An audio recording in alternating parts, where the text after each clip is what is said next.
कि नरेंद्र मोदी फिर से बड़ा मिनिस्टर कोई बने।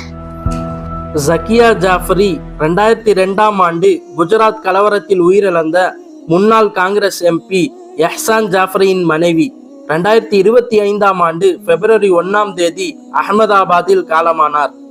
86 வயதான ஜக்கியா ஜாஃபரி தனது குடும்பத்தினரை இழந்த பின்னரும் நீதி பெற உறுதியாக போராடி வந்தார்.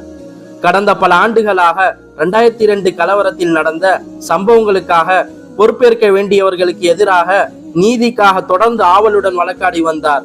2024 பொது தேர்தலுக்கு முன்பாக ஜக்கியா ஜாஃபரி, நீங்கள் மீண்டும் நரேந்திர மோடியை பிரதமராக தேர்வு செய்வீர்களா என்று கேள்வி எழுப்பினார்.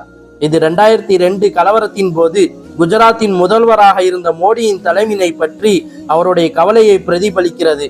நீதி வேண்டி தனது வாழ்க்கையை அர்ப்பணித்த அவர் பாதிக்கப்பட்ட குடும்பங்களுக்கு உரிய நியாயம் கிடைக்க வேண்டும் என்பதற்காக கடுமையாக போராடினார்.